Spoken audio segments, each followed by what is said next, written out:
Capítulo 6. Igualdade. Existe um texto que frequentemente circula nas redes sociais, descrevendo um suposto experimento socialista. O texto foi elaborado pelo pastor Adrian Rogers e relata o seguinte: um professor de economia disse que ele nunca reprovou um só aluno antes, mas tinha, uma vez, reprovado uma classe inteira. Essa classe em particular tinha insistido que o socialismo realmente funcionava. Ninguém seria pobre, ninguém seria rico, tudo seria igualitário e justo. O professor então disse: ok, vamos fazer um experimento socialista nessa classe. Ao invés de dinheiro, usaremos suas notas nas provas. Todas as notas seriam concedidas com base na média da classe e, portanto, seriam justas. Isso quis dizer que todos receberiam a mesma nota, o que significou que ninguém seria reprovado. Isso também quis dizer, claro, que ninguém receberia um A, correspondente à melhor nota. Depois que a média das primeiras provas foram tiradas, todos receberam uma nota B. Quem estudou com dedicação ficou indignado, mas os alunos que não se esforçaram ficaram muito felizes com o resultado. Quando a segunda prova foi aplicada, os preguiçosos estudaram ainda menos. Eles esperavam tirar notas boas, de qualquer forma. Aqueles que tinham estudado bastante no início resolveram que eles também se aproveitariam do trem da alegria das notas. Portanto, agindo contra suas tendências, eles copiaram os hábitos dos preguiçosos. Como resultado, a segunda média das provas foi um D, correspondente a uma péssima nota. Ninguém gostou. Depois da terceira prova, a nota geral foi um F, uma nota terrível. As notas não voltaram a patamares mais altos, mas as desavenças entre os alunos, busca por culpados e palavrões passaram a fazer parte da atmosfera das aulas. Ao final das contas, ninguém queria mais estudar para beneficiar o resto da sala. Portanto, todos os alunos repetiram o ano.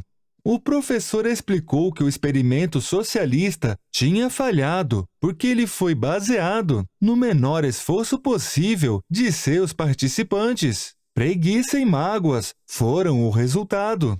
De acordo com o professor, sempre haveria fracasso na situação a partir da qual o experimento tinha começado. Quando a recompensa é grande, ele disse, o esforço pelo sucesso é grande, pelo menos para alguns de nós. Mas quando o governo elimina todas as recompensas, ao tirar coisas dos outros, sem seu consentimento, para dar àqueles que não trabalham por elas, então o fracasso é inevitável. De acordo com ele, é impossível levar o pobre à prosperidade por meio de legislações que punam os ricos pela prosperidade.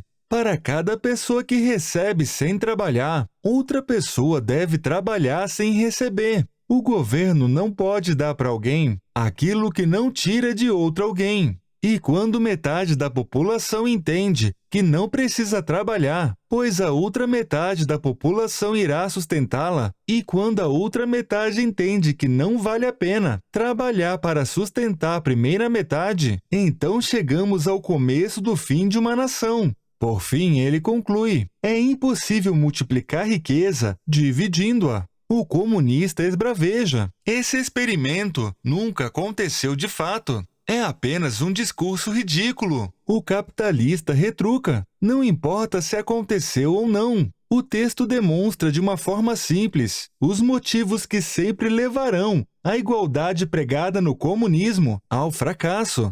O experimento pode ser fictício, mas o relato é absolutamente coerente com a realidade. O comunista esbraveja. Que realidade? O comunismo nunca pregou a igualdade, como a descrita nesse suposto experimento. O próprio Marx já dizia, dê a cada qual, segundo sua capacidade, a cada qual, segundo suas necessidades. O capitalista afirma, a frase é realmente bonita, mas Marx nunca descreveu como isso funcionaria na prática. Tudo o que ele fez foi jogar uma ideia venenosa no ar. Planejou os meios pelo qual ela iria contaminar a humanidade, ou seja, a violência, mas nunca descreveu como a sociedade funcionaria depois. O comunista explica: é muito simples. Cada pessoa iria produzir conforme suas aptidões e habilidades. Já o consumo segue as necessidades e desejos individuais. O capitalista pergunta: mas e se alguém não quiser trabalhar? E se as pessoas possuírem desejos e necessidades que estão acima do padrão que o seu trabalho, de fato, pode gerar? O comunista responde: podemos tranquilamente estabelecer um limite, condicionando o consumo ao trabalho realizado. Vale a ressalva de que, mantendo uma capacidade de produção otimizada, sem a concentração de renda atual, seria possível satisfazer as necessidades individuais de todos. Ninguém viveria no luxo extremo, ao mesmo tempo que ninguém passaria necessidade. O capitalista despeja perguntas: mas como será feito para que a produção se mantenha realmente otimizada? O que fará as pessoas não se acomodarem ou desanimarem, conforme descrito por Rogers? Quem e como será definido qual é o trabalho que garante o maior consumo? Qual é o limite para as diferenças aceitas? Por que não me mostra o planejamento social feito por Marx frente a tantas dúvidas? Afinal, volto a repetir, criticar o sistema capitalista é muito fácil. O difícil é projetar algo realmente melhor. O comunista responde: só para começar, a frase que mencionei foi popularizada por Marx, mas não foi escrita originalmente por ele. Da mesma forma, Marx não é dono do comunismo. Ele não precisa nos dar todas as respostas. Até porque não adianta ficar planejando detalhes, sendo que a sociedade muda o tempo todo. Os meios de produção se transformam e até os desejos individuais se modificam. Na hora certa, todos os problemas poderão ser solucionados, se mantivermos a ideia de buscar uma equidade. O capitalista ataca: que bonito! Pena que isso é apenas uma fuga. É um jeito de esconder que até mesmo vocês, comunistas, não sabem como fazer para que a sociedade realmente funcione nos moldes do comunismo. O máximo que podem fazer é implementar o socialismo e depois ficam absolutamente perdidos. O comunista retruca: perdido está o mundo nas mãos dos capitalistas. Isso sim, nós somos uma tentativa de solução. O capitalista pondera: vocês dizem que primeiro deve-se implementar o socialismo e só depois vem o comunismo. De acordo com Marx, para que isso aconteça, o conceito de Estado necessita ser aniquilado, pois, nas palavras dele, o governo do Estado moderno não é senão um comitê para gerir os negócios comuns de toda a classe burguesa. O comunista questiona: vai dizer que não é verdade? Pare para pensar e vai ver que é o Estado que garante ao rico seus direitos, enquanto os pobres estão muito mais atolados em deveres. É fato que o Estado sempre favoreceu os interesses das classes dominantes, simplesmente porque eles dominam o Estado. O capitalista argumenta: o problema é que eu não entendo essa estranha ideologia de uma sociedade sem Estado. Afinal, sem Estado, como funcionaria o policiamento? Ou será que vocês acreditam na ilusão de que todos se tornarão honestos? Quem iria elaborar as leis, já que a humanidade se modifica o tempo todo? Ou será que vocês acreditam que a sociedade iria se tornar perfeita e imutável? Como seriam definidas as melhores formas de investir em sistemas públicos? Quem decidiria isso? É óbvio que você não sabe responder, pois só existe uma resposta. O comunismo não passa de uma ilusão mal formulada. O comunista retruca: o comunismo não é uma ilusão. É verdade que nunca foi instituído nos tempos modernos, mas as primeiras sociedades humanas eram comunistas. Além disso, a natureza do próprio cristianismo tem base comunista. sendo que, ao menos por algum tempo, o sistema funcionou. É daí que surge a primeira referência de dar a cada um conforme suas necessidades. O capitalista esbraveja: você só pode estar brincando. Não respondeu nenhum dos meus questionamentos. Além disso, dizer que as primeiras sociedades eram comunistas é mera especulação. E foi absolutamente ridículo e absurdo afirmar que o cristianismo tem base comunista. O comunista responde: você só acha ridículo porque não deve ter lido a Bíblia. Está escrito: da multidão dos que creram, era um, o coração e a alma. Ninguém considerava exclusivamente sua nenhuma das coisas que possuía. Tudo, porém, lhes era comum. Com grande poder, os apóstolos davam testemunho da ressurreição do Senhor Jesus, e em todos eles havia abundante graça. Não havia nenhum necessitado entre eles, porque os que possuíam terras ou casas, vendendo-as, traziam os valores correspondentes e os depositavam aos pés dos apóstolos. Então se distribuía a cada um conforme sua necessidade. Atos 4, versículo 32 a 35. O capitalista se indigna e diz: nossa, quanta distorção de contexto! Só para começar, as pessoas davam tudo o que tinham por vontade própria e não porque foram forçados, como ocorre no comunismo. Na descrição bíblica, eles realmente estavam trabalhando por algo maior e melhor. Ou seja, estavam trabalhando para construir as bases da igreja, de forma que muitos deram, voluntariamente, o máximo de si, quer seja em bens ou em trabalho. Isso não tem nenhuma relação com o comunismo, que nasce da vontade de tomar para si os bens dos outros à força e que induz as pessoas ao mínimo, tanto em bens como em esforços. O comunista responde: não adianta ficar nervosinho não. Dividir tudo foi o princípio do cristianismo, por ser o melhor sistema possível. O capitalista dispara: já provei a você que o sistema formulado não tinha correlação com o comunismo. Foi um começo grandioso, voluntário, correspondente a uma verdadeira explosão de amor. Não foi uma ordem dada por Deus, e em nenhum lugar da Bíblia está insinuado que esse modelo devia ser mantido. O ato descrito refere-se a uma ação voluntária que cumpriu um objetivo de curto prazo, sem nenhuma pretensão de ser mantido em longo prazo ou de estabelecer um modelo a ser seguido. Inclusive, sabemos que nem todos os que se dizem cristãos estão realmente dispostos a dar tudo de si. Da mesma forma, sabemos que logo surgiram pessoas corruptas que iriam inviabilizar a continuidade do sistema. O comunista pergunta: leia a Bíblia e me responda. Um cristão não tem obrigação de ajudar os pobres? Como podemos dormir confortavelmente sabendo que alguém, bem perto de onde moramos, está passando fome? O capitalista prontamente responde: os comunistas querem destruir os cristãos, mas são bons em nos manipular por meio da consciência. O pior é que isso funciona, pois muitos de nós acabam mordendo essa isca. Vamos ser realistas e ver o que o apóstolo Paulo nos ensinou a esse respeito. Ele disse: irmãos, em nome do nosso Senhor Jesus Cristo, nós lhe ordenamos que se afaste de todo irmão que vive ociosamente e não conforme a tradição que receberam de nós. Pois vocês mesmos sabem como devem seguir o nosso exemplo, porque não vivemos ociosamente quando estivemos entre vocês, nem comemos coisa alguma à custa de ninguém. Pelo contrário, trabalhamos arduamente e com fadiga,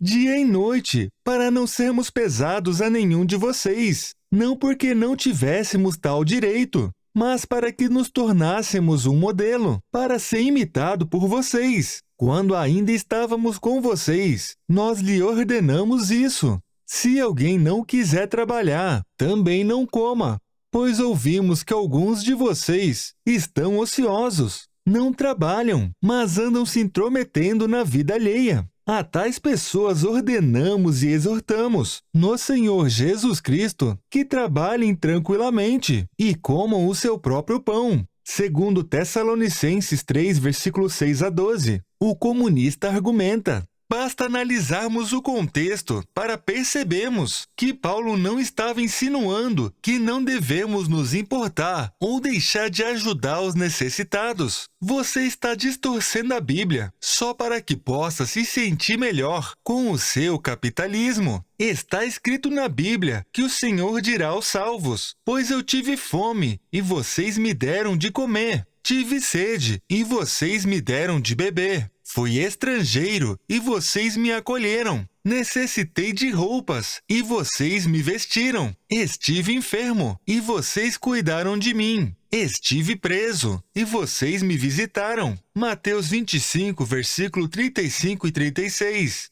Logo depois foi explicado que, sempre quando ajudamos os pequenos irmãos, que seriam os necessitados, é o próprio Cristo que ajudamos. O capitalista se defende. Não estou distorcendo coisa alguma. É claro que devemos ajudar os necessitados, sim. Mas nada nos leva a acreditar que devemos viver sustentando a preguiçosos. Nenhuma passagem bíblica nos leva a pensar que o comunismo pode ser um caminho viável. O comunista questiona. Então me diz, no seu dia a dia, quem você realmente tem o hábito de ajudar? O capitalista retruca.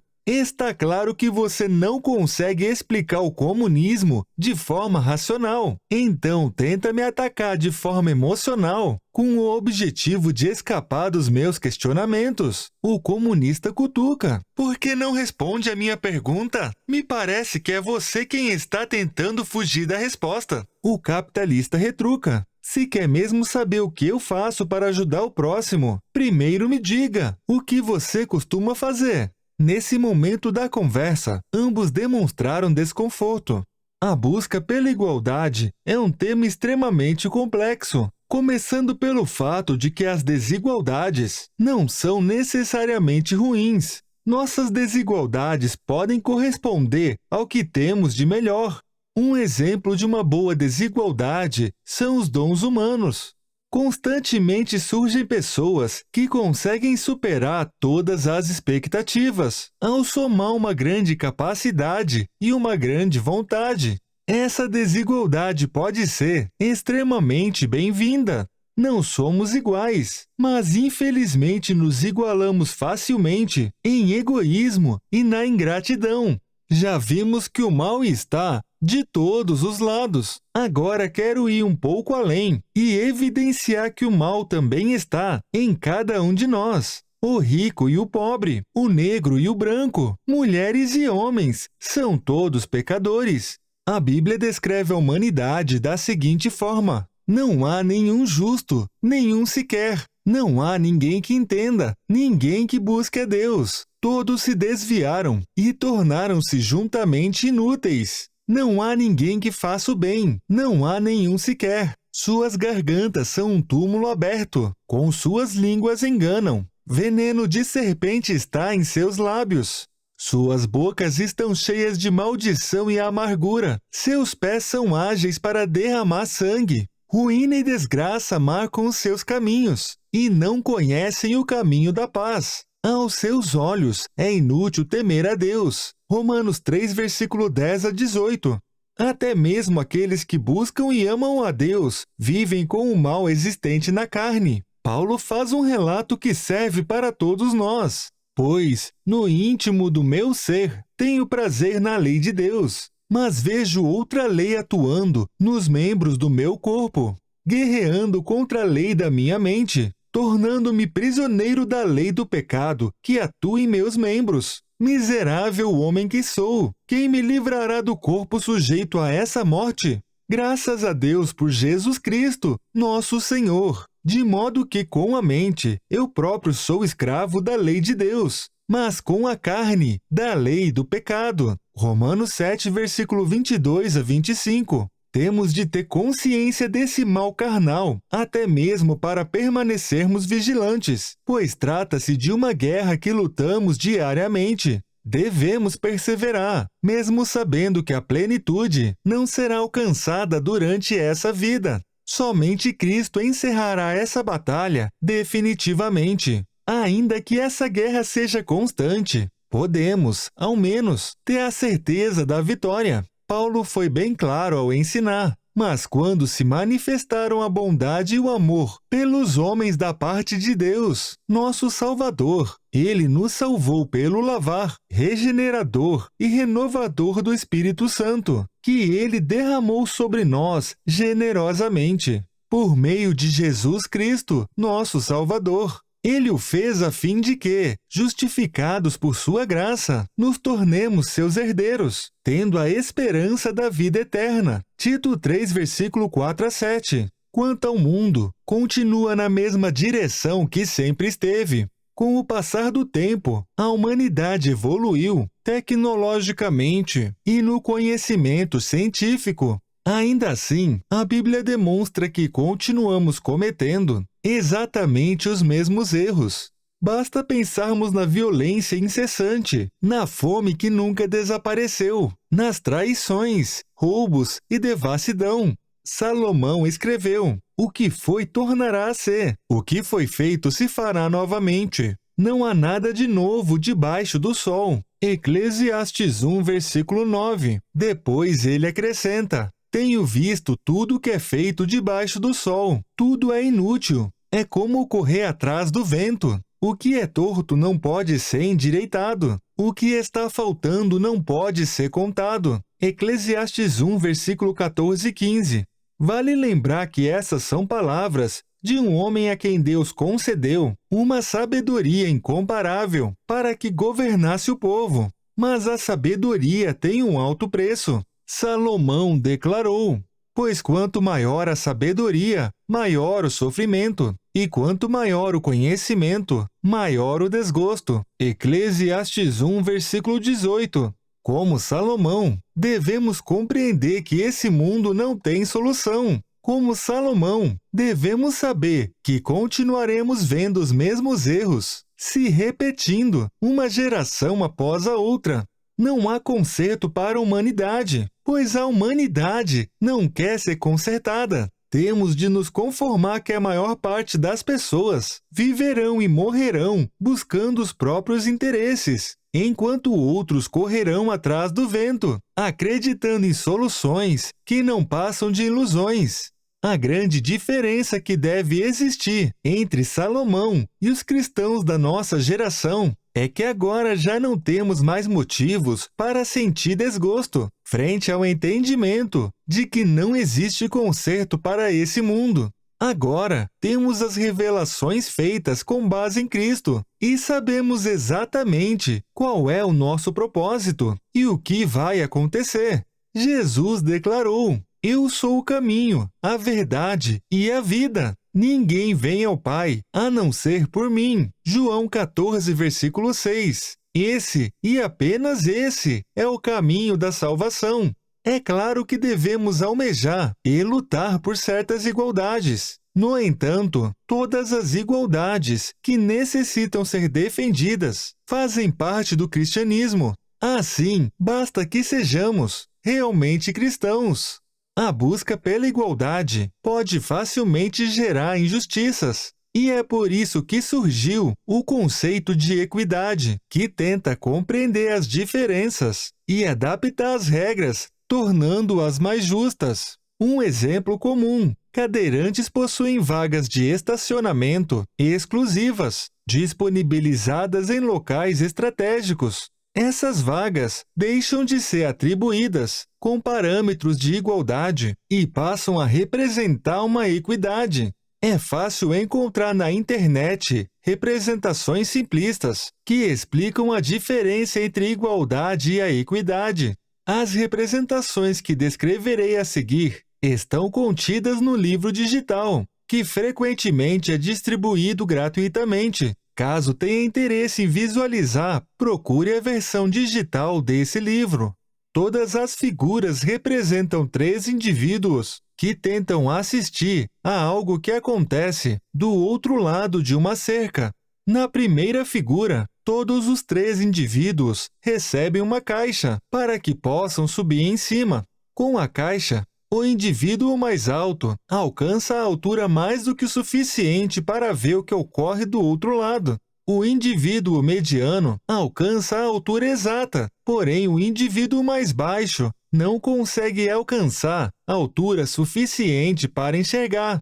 Na segunda figura, o indivíduo mais alto não recebe caixa e mesmo assim consegue enxergar. O indivíduo mediano recebe uma caixa, o que é suficiente para ele. Já o indivíduo mais baixo recebe 2 caixas, de forma que agora também alcança a altura necessária. Assim, a primeira figura representa igualdade, enquanto a segunda representa a equidade. Em ambas, a quantidade de recurso, ou seja, caixas, permanece a mesma. A ideia é demonstrar que a divisão baseada na equidade é mais justa do que uma divisão com base em igualdade.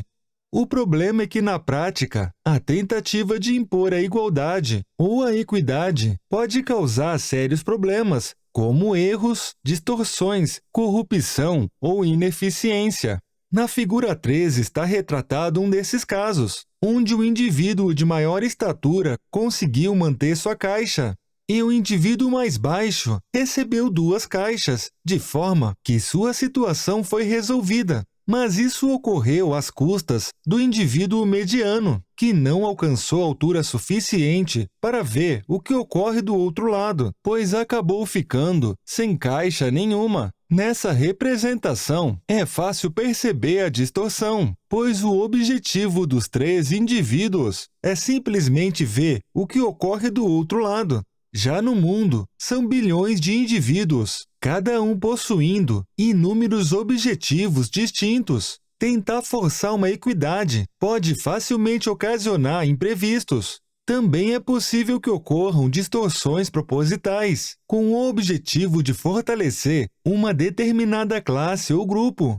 Em nossa sociedade, é comum ver distorções similares à demonstrada na figura 3, relativa à cobrança de impostos, em que algumas classes privilegiadas possuem meios de burlá-los e os mais necessitados são isentos. Dessa forma, a classe média assalariada acaba contribuindo de forma injusta para manter o sistema. Na figura 4, o indivíduo mais alto ficou sem nenhuma caixa e o mediano também não recebeu nada. Já o indivíduo mais baixo recebeu uma caixa, o que já sabemos que não é o suficiente. Pense que isso ocorreu, pois durante a tentativa de forçar a equidade, uma caixa se quebrou e outra foi roubada. Ineficiência e corrupção são um grande problema. É fácil dizer que esses problemas podem ser combatidos. O difícil é combatê-los. Existe ainda outro grande problema, correlacionado à ineficiência.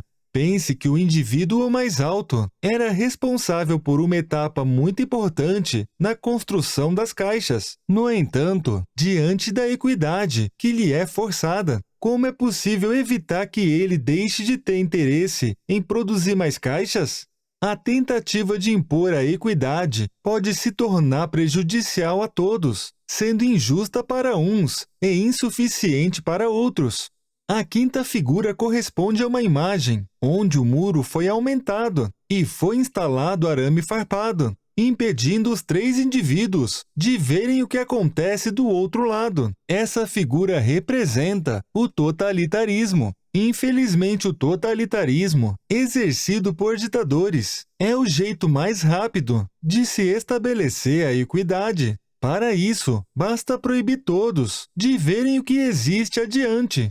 Devemos ter um receio muito grande em relação a qualquer governo totalitário, quer seja de esquerda ou de direita. Nós cristãos devemos evitar ao máximo grupos com alto potencial de restrição à liberdade religiosa. Não existe cenário pior para um cristão do que esse.